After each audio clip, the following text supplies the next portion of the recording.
To me, it's a huge knowledge infrastructure problem. People use the knowledge infrastructure that's at their hands. Same with Clay's. You know, they will use the RONA calculations, the IRR calculations that they've been taught. And I just don't think there is yet a ubiquitous knowledge infrastructure for doing what Gary's talking about doing. And it's not being helped by, dare I say, the business school world, in part. Right, in part because if you go through any business school and ask the question, how many elective courses on anything OB/HR do MBAs take in second year, the answer is it rounds to 0. They only take what they're absolutely required to take in first year. So the business school business, I don't think, is building very quickly the knowledge infrastructure that Gary's talking about, and so people will use the knowledge infrastructure for managing and for Clay's point, calculating that they've been taught and that is in wide use. Now, what to do about it? So I've decided that academia has a crummy model for influencing thinking or action, and this is what So I write a book.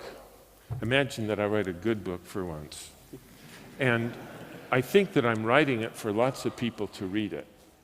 That's actually not true, because the idea is consumed individually. We always learn it individually. And even if it's a great idea, they consume it individually, they go to work on Monday, and they say, holy cow, I think I understand what's going on, but because everybody else didn't consume the idea, it's very hard to get collective action, given that this is our distribution or channel to the market. And then you can think about our readers as resellers of the idea. And most of our resellers try to resell the idea before finishing the book. And what they sell is not what was written, right?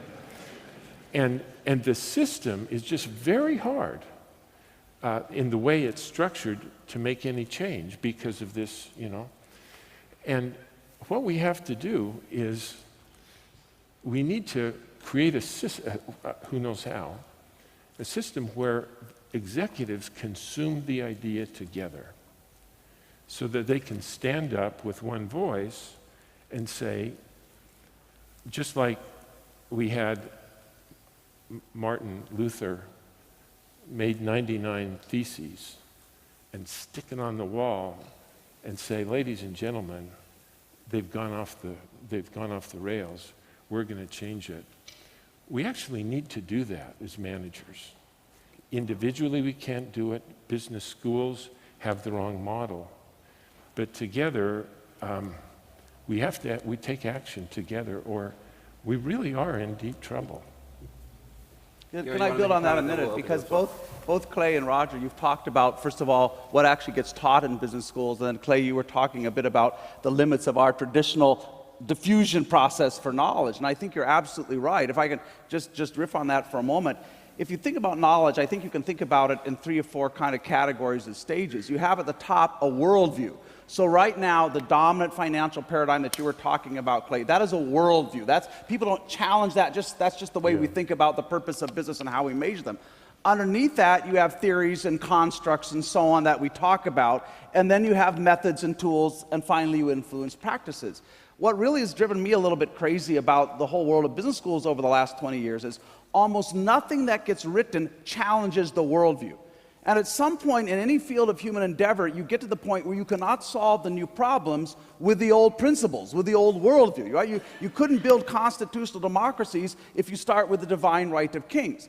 But there's almost nothing that is being written that challenges those fundamental premises. And then likewise, very little of what comes out of academic research in business schools actually is at the level of practice. There's very little traction you can get with this. It's just kind of an idea. So a lot of times academics complain to me. They say, Gary, why isn't anybody reading what we're writing? Why don't they take us seriously? I say, well, if what you're writing is neither profound nor practical, don't expect to have a big audience, right? If it doesn't change a worldview and you don't get any traction, not much is going to happen. And I think today, and I've been thinking a lot about this for CEOs, for those of us who try to influence the world of thinking, today I think the challenge is not to come up with the next idea, the challenge is not to write a book perhaps even, but the challenge is to build a platform where people can come together, where they can work together collectively to solve these problems. If you think about the education system and ask the question, what proportion of the current education system writ large of time is spent on analyzing and understanding what is, versus creating that which does not now exist, I would argue that writ large it's at least 98, maybe 99% the former. I think the nation or jurisdiction that makes innovation education a mandatory part of the education system will win in the 21st century.